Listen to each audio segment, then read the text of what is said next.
Hi, good evening viewers. You're watching Sunset Television and this is House Highlights with me, Rashika Gangwani. We get you details of both houses on the third day of the monsoon session.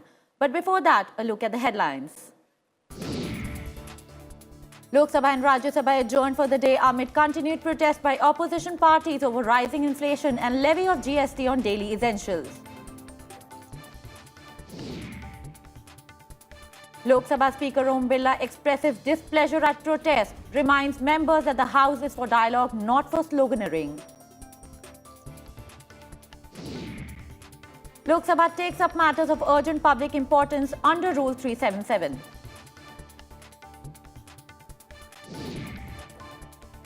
Former Olympic track and field athlete PT Usha takes oath as Rajya Sabha MP.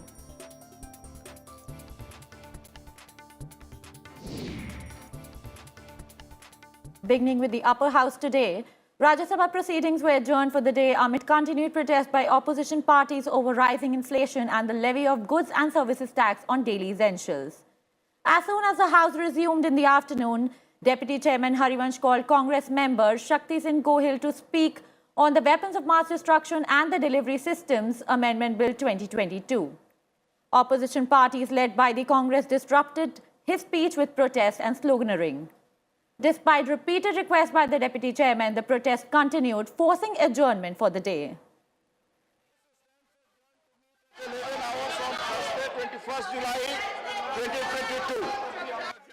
In the pre-lunch session as well, the House could not transact any business. Chairman M. Venkaiah Naidu said he had allowed a discussion on price rise, but the opposition parties insisted on having it immediately, setting aside the agenda of the day. I have agreed for discussion on price rise. And you people don't want adjourning the House to 2 p.m.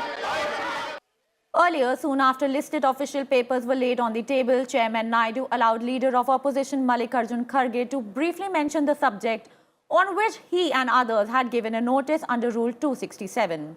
Kharge said the rising prices of essential commodities like wheat, rice, flour and curd has burdened the common man. Chairman Naidu said the Business Advisory Committee of the House has agreed to a discussion on price rise.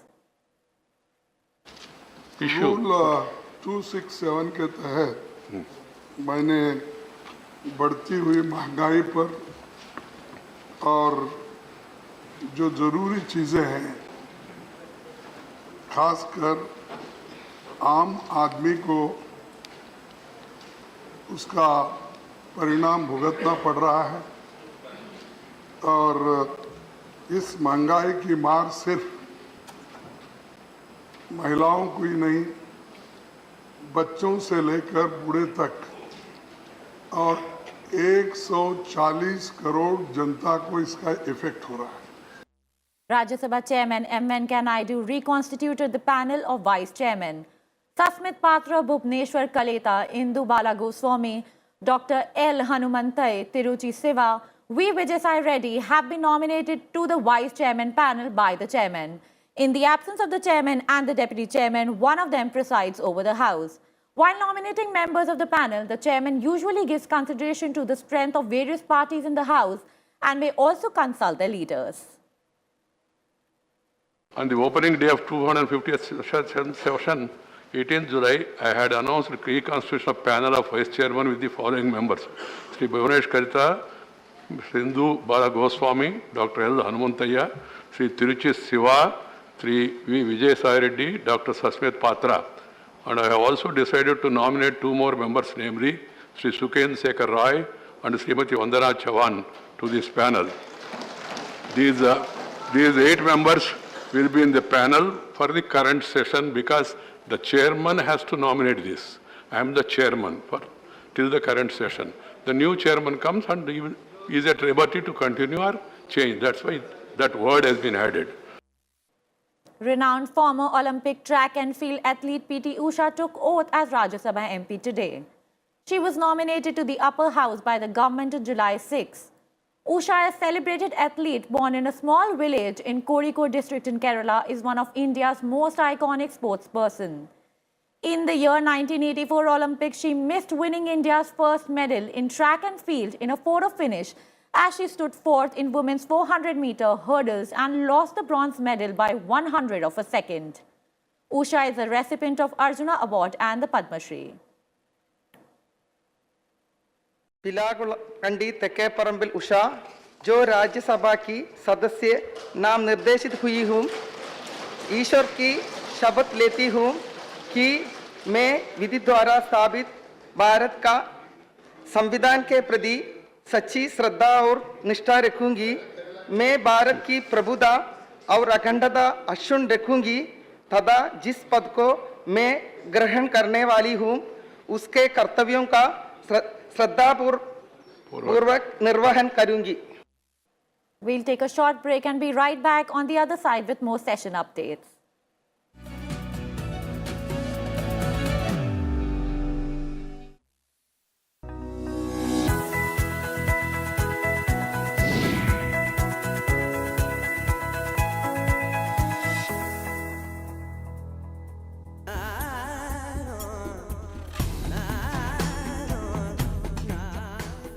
You can see I am wearing a shawl.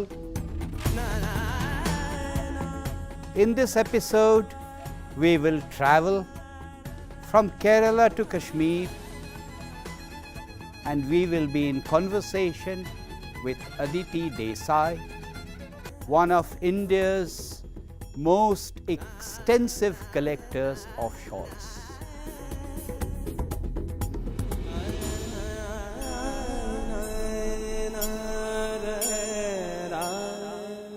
कि हमारी जो civilisation है, हमारी जो संस्कृति है, उसका ताना बाना जो है वो शॉल उसका प्रतीक है, क्योंकि उसमें सब तरह की फिलॉसफीज़ और हमारी जो मूल धारणाएं हैं या जिन्हें हम वैल्यूज़ बोलते हैं वो सब उसमें निहित है। डॉक्टर विवेक देबरॉय के साथ इतिहास में इस बार देखिए दोशाला, एक सांस्कृतिक यात्रा, गुरुवार रात 9:30 बजे सिर्फ संसद टीवी पर।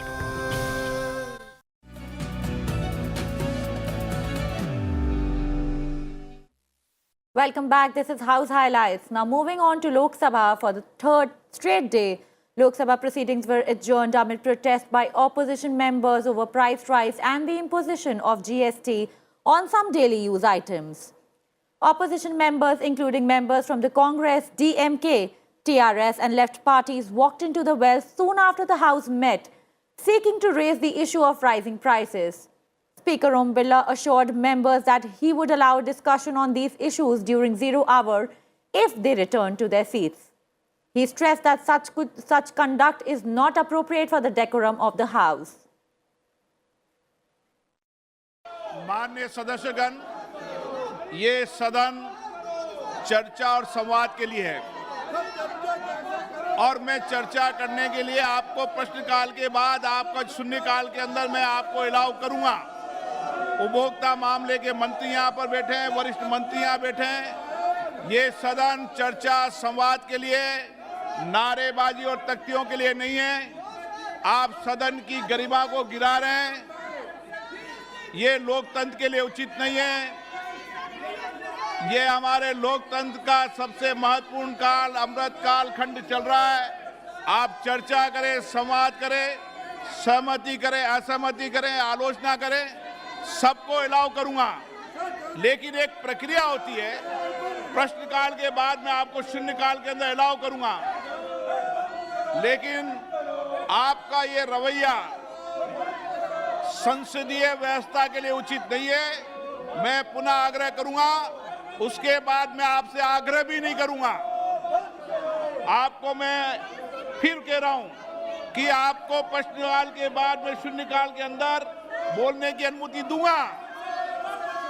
उपभोक्ता मामले के मंत्री यहां पर बैठे हैं, अगर आप सीट पर जाकर बैठते हैं तो, अगर आप सीट पर जाकर बैठते नहीं है तो मैं आपको अलाउ नहीं करूंगा। Parliamentary Affairs Minister Prahlad Joshi said it was not right for members to come into the well and protest, despite the Speaker assuring that they will be given an opportunity to raise issues later. आप इतने बड़े दिल से जब आप कह रहे सबको अलाउ करूंगा, चर्चा कर दूंगा, जब भी ऐसे जो दिन में आके बाधा डालना ये बिल्कुल ठीक नहीं है सर। हम वर्ष में 3-4 बार बैठते हैं और बहुत लोग, बहुत एमपीज, मेजॉरिटी एमपीज ये चर्चा चाहते हैं, स्पेशली क्वेश्चन आवर चलाना चाहते हैं।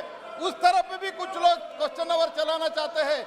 इन लोगों को चर्चा करने का इरादा है या नहीं है, ये स्पष्ट करे कांग्रेस पार्टी और उनके इको सिस्टम का जो फ्रेंड्स है वो स्पष्ट करे, ये मैं आग्रह करता हूं sir. As the din continued, Speaker Om Birla adjourned the proceedings till 2 p.m. माननीय सदस्यगण,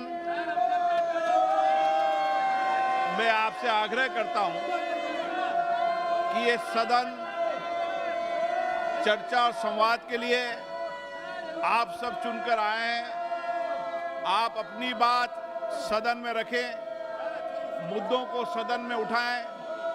जो विषय आप नारेबाजी कर रहे हैं, अच्छा हो, मैं आप सबको शून्यकाल के अंदर परमिशन दे रहा हूं।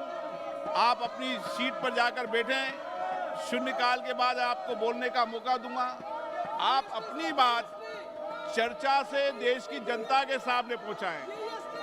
अगर कुछ मुद्दे उठाना चाहते हैं तो ये सदन मुद्दों पर चर्चा करने के लिए तैयार है। देश में संसद लोगों की अभिव्यक्ति के लिए, लोगों की भावनाओं को उठा करने के लिए, प्रश्नकाल जैसे महत्वपूर्ण समय में आप नारेबाजी करते हैं, तख्तियां लाते हैं, ये सदन के लिए उचित नहीं है। देश के लोकतंत्र के लिए उचित नहीं है। देश की जनता चाहती है सदन चले, यहाँ चर्चा हो, संवाद हो, सहमति असहमति इस लोकतंत्र की विशेषता है। लेकिन अगर आप मुद्दा उठाना चाहते हैं तो आप सीट पर जाकर बैठिए। ये नारेबाजी करने के लिए आपको सदन में नहीं भेजा है, ये तख्तियां लाने के लिए सदन में नहीं भेजा है। बहुत महत्वपूर्ण समय है संसद का और आप हमेशा नारेबाजी करते हैं, ये उचित नहीं है। सभा की कार्रवाई आज दोपहर 2 बजे तक के लिए स्थगित की जाती है। Lok Sabha took up matters of urgent public importance under Rule 377 on Wednesday. Some members of the Treasury benches raised issues related to their constituencies and states amid protest by opposition members. Rajkot और मोटी जिला सहित पूरे गुजरात में नई सिंचाई और बंद के स्वरूप में खेती के लिए जल आपूर्ति करने जाती है। जल की आपूर्ति प्रधानमंत्री सिंचाई योजना अंतर्गत लिफ्ट इरिगेशन में कन्वर्ट किया जाए तो ज़्यादा से ज़्यादा भूमि सिंचित हो सकती है, इसलिए उपयोग में लाया जा सकता है और किसानों की आय में बढ़ोतरी और फसल का उत्पादन में मददगार साबित हो सकता है। 4 वर्ष पहले खुले अंग्रेजी माध्यम के इस स्कूलों के लिए न विद्यालय भवन है, ना ही जगह है, ना ही शिक्षक और ना ही अधोसंरचना विकास हेतु छत्तीसगढ़ सरकार के द्वारा कोई पहल की जा रही है। वर्तमान में यह अंग्रेजी माध्यम के विद्यालय का कोई सुध लेने वाला नहीं है। दूसरी ओर छत्तीसगढ़ के स्वामी आत्मानंद अंग्रेजी माध्यम के विद्यालयों खोले जाने पर सभी सुविधाएं मुहैया कराई जा रही है, लेकिन उक्त स्कूलों में शासन प्रशासन उन गरीब बच्चों के भविष्य के साथ खिलवाड़ कर रहा है। विभागीय उदासीनता के कारण रामगंज मंडी भोपाल परियोजना का कार्य बहुत धीमी गति से चल रहा है।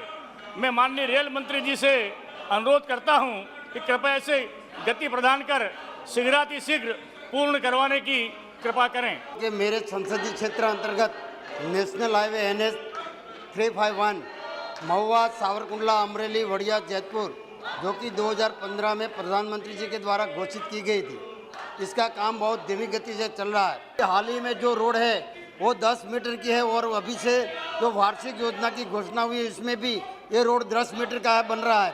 तो महोदय मैं आपको ये रोड पूरे जिले के लिए मात्र एक ही रोड है, तो गुजरात पिपावा पोर्ट का जोड़ते हो ये कई उद्योग है, GIDC भी है।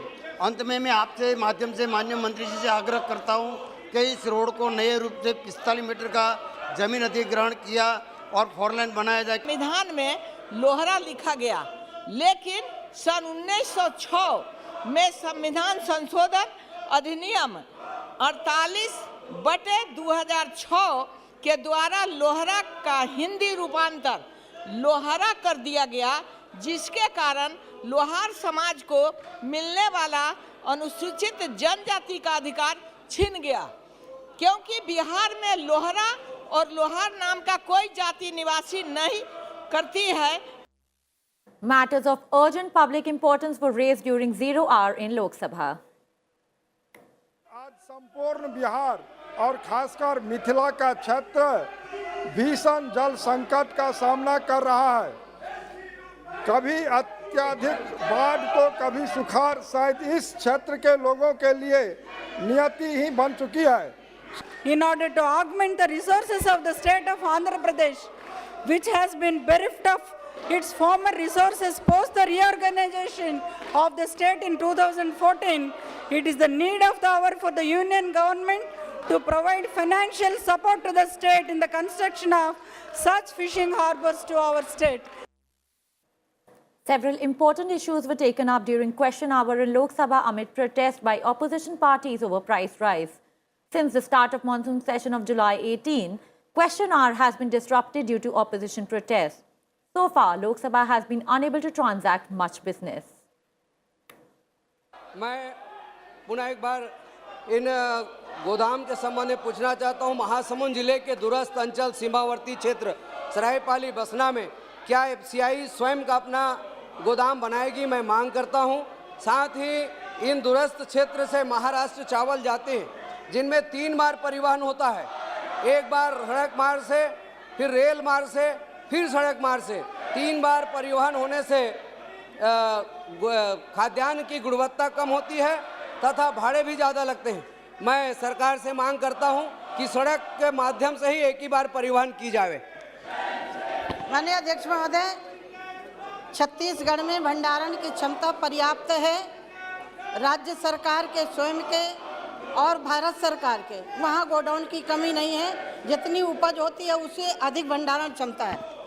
मध्य प्रदेश सहित देश में एफसीआई के भंडारण के लिए उन्होंने खुद के गोदाम बनाए हुए हैं, लेकिन हम देखने में आता है पूरे देश में जो एफसीआई जिन गोदामों में अनुबंध के माध्यम से भंडारण करती है और जो एफसीआई के स्वयं के गोदाम हैं, तो जो हानि होती है, क्षति होती है एफसीआई की, वो स्वयं के जो भंडारण जहां उनके कर्मचारी अपने देखने के भंडारण करते हैं वहां ज़्यादा क्षति होती है, और जो अनुबंध के आधार पर जहां पर भंडारण किया जाता है वहाँ क्षति कम होती है। तो आपके माध्यम से माननीय मंत्री जी से जानना चाहता हूँ, क्या आगे आने वाले समय में जिस योजना में एफसीआई को कम से कम हानि हो, क्या उस दिशा में मंत्रालय आगे बढ़ेगा? माननीय अध्यक्ष महोदय, मध्य प्रदेश से जुड़ा और पूरे देश से माननीय सदस्य ने पूछा है। कुल भंडारण क्षमता स्वयं की और किराए की 413 लाख मैट्रिक टन भंडारण क्षमता है। राज्य एजेंसियों के पास 362,77,000 मैट्रिक टन। महोदय, आपके माध्यम से मैं सदस्य को बताना चाहती हूँ, 2014 के बाद से कहीं भी अन्न खराब नहीं हुआ। 2020 से माननीय प्रधानमंत्री जी ने गरीब कल्याण पैकेज लागू करके साधारण व्यक्ति को नहीं 80 करोड़ लोगों को मुफ्त में राशन दिया जा रहा है। कहीं भी अन्न की बर्बादी नहीं हो रही। में कितना एफसीआई गोडाउन है, इसका कैपेसिटी क्या है, नया गोडाउन खोलने के लिए कितना प्रपोजल उड़ीसा से आए हैं और नया गोडाउन के लिए प्रोजेक्ट कॉस्ट क्या है। धन्यवाद स्पीकर महोदय।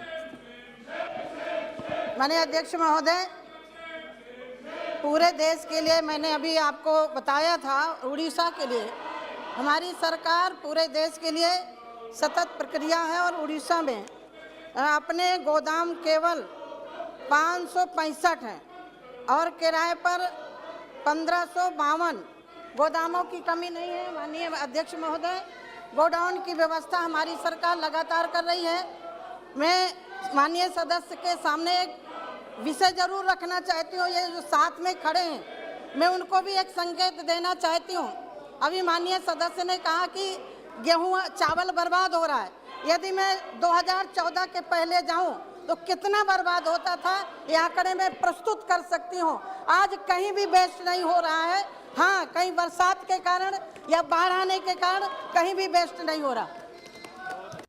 माननीय मंत्री जी ने कहा कि प्रधानमंत्री गरीब कल्याण में हमने देश के 80 करोड़ों को कोविड के दौरान पिछले 2 वर्षों से दिया है। मैं जानना चाहता हूं कि खाद्यान्न का उत्पादन लगातार बढ़ रहा है, लेकिन रखने की कठिनाई में एफसीआई कर रही है और इन दौरान उत्तर प्रदेश से साइलो बनाने की मांग, क्योंकि माननीय वरिष्ठ मंत्री जी मौजूद हैं कि पूरे देश में जो एफसीआई के मौजूदा गोडाउन है इसकी जगह पे अब साइलो गोडाउन्स बन रहे हैं और उसकी जो डिमांड्स है कि उत्तर प्रदेश में अन्य राज्यों में उसकी क्या नीति है। रेलवे मंत्रालय, एफसीआई, सीडब्ल्यूसी, अन्य जो सरकारी विभाग हैं और कई राज्य सरकारों की मदद से हम आज देश में 249 साइलोस जिसकी कुल कैपेसिटी 111 लाख मेट्रिक टन होगी, इसका काम शुरू करना, उसका काम प्रारंभ कर दिया है।